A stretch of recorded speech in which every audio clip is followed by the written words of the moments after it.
Olá, eu sou Verônica Dunker, coach de adolescentes, especialista em inteligência emocional, analista comportamental. E uma excelente escritora. Muito obrigada, Felipe. É excelente. Tá bom. Leia o livro, O Libertar do Casulo, é maravilhoso. Está aqui, ó, gente, ó meu dedinho. Aí. Tá aí, aqui. Para você que ainda não está inscrito no canal, se inscreva, toca o sininho, curte, compartilha, né? Se você gostou, comenta também, porque para mim é muito importante saber a opinião de vocês, saber o que vocês pensam sobre os assuntos que eu coloco aqui, até para a gente poder debater depois nas lives, enfim, de outras formas. O tema hoje é solidão ou solitude. Você sabe o que significam cada um desses dois termos? Se você não sabe, vamos conversar um pouquinho. Se você sabe, complementa aí nos comentários e diga o que você acha. Você consegue praticar uma boa solitude? Né? Ou você sente solidão somente? São duas palavrinhas que querem dizer coisas completamente diferentes. Quando a gente fala em solidão, a gente está falando num estar sozinho imposto. Algo que não é da nossa vontade. Então, quando a gente está sentindo solidão ou se sente sozinho, a gente precisa entender o porquê dessa solidão, muitas vezes buscar ajuda, né, conversar com alguém e colocar os seus motivos, colocar suas angústias, colocar aquilo que não tá bom para fora, falar com alguém, com uma pessoa de confiança, com seus pais, um professor, um amigo, um tio, uma tia, os avós, enfim, com as pessoas do seu meio, para a gente falar, para colocar para fora, porque só da gente conversar com outra pessoa, às vezes a outra pessoa não precisa nem falar nada, basta escutar. A gente já não está mais sozinho, a gente já está dividindo o nosso medo, a nossa ansiedade, a nossa angústia com alguém. Isso é solidão. Solidão é quando a gente se sente sozinho e não quer estar sozinho. Já a solitude é quando a gente está sozinho conosco mesmo e estamos aproveitando da nossa companhia, da nossa própria companhia. Então, praticar a solitude é muito bom. De vez em quando, estar sozinho para você ter oportunidade de refletir sobre algum assunto, se perceber em dada situação, para você curtir uma música, por exemplo, assistir um filme até, uma série, quando você está precisando de um respiro. Às vezes é bom também ficar sozinho.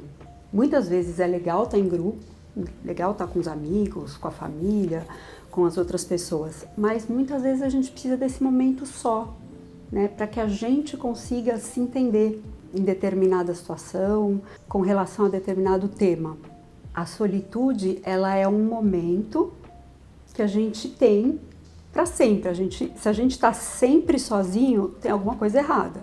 A solitude é um momento, uma parte do dia, é uma situação.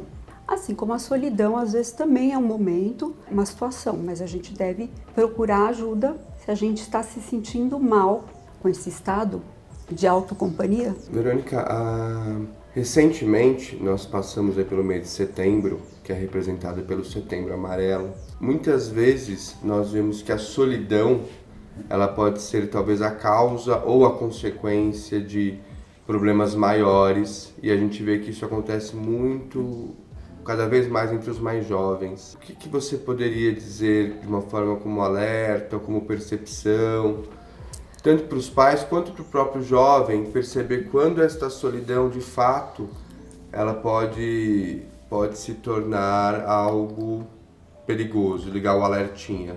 Não só por conta do Setembro Amarelo, mas também porque acabamos de sair de uma pandemia, né, onde ficamos presos dentro de casa mesmo, né, apartados da vida social, né? A gente acabou tendo uma vida social muito pela telinha e não com contato humano. Para muita gente isso foi muito difícil, muito solitário.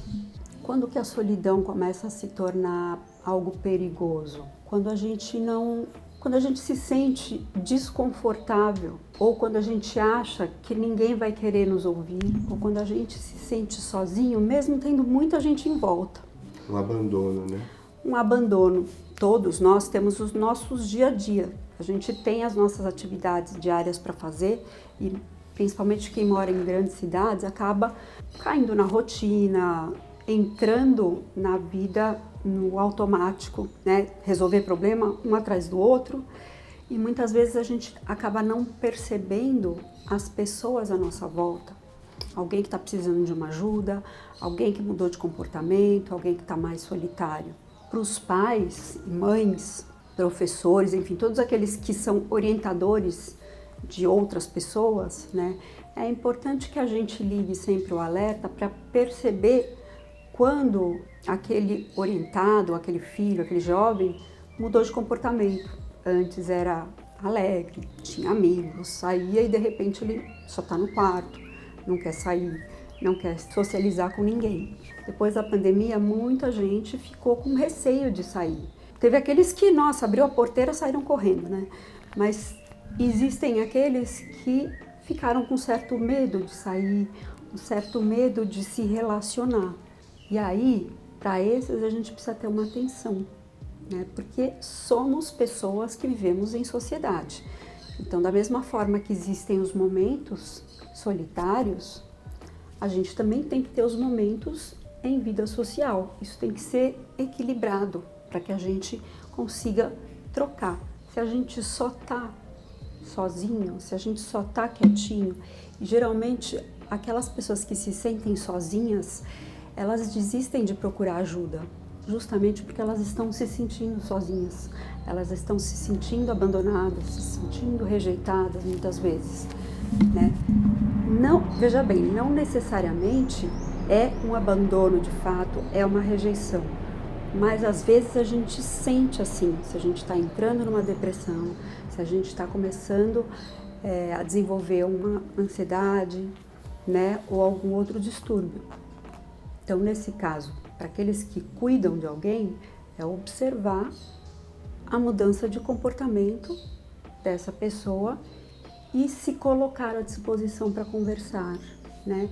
Se colocar com muito, assim, de coração aberto e com muito afeto. Olha, tô aqui para te ouvir, o que você quiser falar. Eu tenho notado que você está muito solitário, solitária, não tem saído com seus amigos, né? Quer conversar um pouquinho sobre isso e deixa a pessoa à vontade. Procure uma ajuda profissional, né? Um psicólogo, às vezes um psiquiatra, se já está entrando de fato num distúrbio, porque esses profissionais vão poder tirar a gente dessas situações. O ideal é que a gente não entre, mas depois que a gente entrou, aí a gente precisa de ajuda médica para sair. O que a gente pode fazer para evitar uma depressão, para evitar esse sentimento de abandono, esse sentimento de rejeição? Primeira coisa é falar, conversar com alguém que a gente tenha confiança, com alguém que a gente sabe que vai ouvir, que não vai menosprezar o nosso sentimento, que não vai falar, isso é besteira, né? Ouvir é muito importante.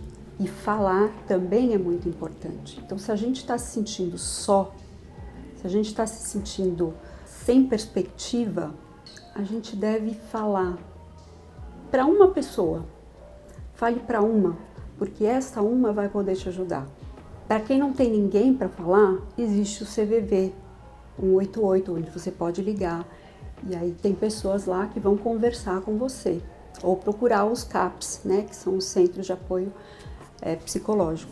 São recursos que a gente tem, que são recursos de graça, né? Porque muitas vezes alguém que está entrando numa depressão fala, eu não vou no psicólogo que é muito caro. Gente, existem recursos, né, de graça aí fornecidos pelas prefeituras, enfim, pelo governo, né, para quem está precisando de ajuda. Para quem está buscando se conhecer, para quem está buscando entender, né, sua personalidade, entender sua identidade, o coaching pode ajudar muito. O autoconhecimento, ele é uma espécie de vitamina para fortalecer o nosso corpo para que a gente não adquira um transtorno mental. Então, quanto mais a gente se conhece, quanto mais a gente é confiante, é autoconfiante, quanto mais a gente sabe o que a gente quer, mais difícil é a gente se sentir sozinho. Mais difícil é a gente se sentir derrotado, a gente se sentir abandonado, né? Porque a gente cria um objetivo. Quando a gente tem um objetivo na vida, quando a gente tem um norte para seguir, a gente vai conseguir apoio, a gente vai conseguir, então, avançar. A gente começa a se sentir sozinho quando a vida está sem perspectiva, quando a gente não tem por que fazer as coisas, né? Não tem por que levantar, não tem por que avançar. E aí vem o perigo, porque a gente começa a se abandonar. E quando a gente se abandona, os outros também nos abandonam. Sem querer, mas isso acontece. Então a gente precisa se resgatar para que os outros também nos resgatem, né? Para que a gente deixe de se sentir só. Essa era a dica que eu queria dar para vocês. Espero que vocês tenham muitos momentos de solitude, poucos momentos de solidão, mas tenham um objetivo, né? Levantem-se todos os dias sabendo onde vocês querem chegar. Esse é o ponto. Até semana que vem. Se gostaram, curtam, compartilhem, se inscrevam, comentem. Live toda sexta no Instagram. Live toda sexta no Instagram, isso aí. Sexta-feira, né? No @verusdunker. Tem live toda sexta, 13h. Sempre com um tema novo pra gente falar e abordar com mais profundidade. E não esqueçam do livro aqui, hein? Ó, de novo. O Felipe me lembrando sempre. É isso aí, não esqueçam do meu livro. A Luma, a protagonista do livro, tem vários momentos em que ela se sente muito só. E aí, numa conversinha que ela tem com uma amiga de classe ali, não vou dar spoiler, mas só pra... Uma conversinha que ela tem de 5 minutos, de repente mudou a vida inteira dela. Então, gente, a gente nunca deve se abandonar. Nunca. Porque se a gente não se abandonar, ninguém vai nos abandonar.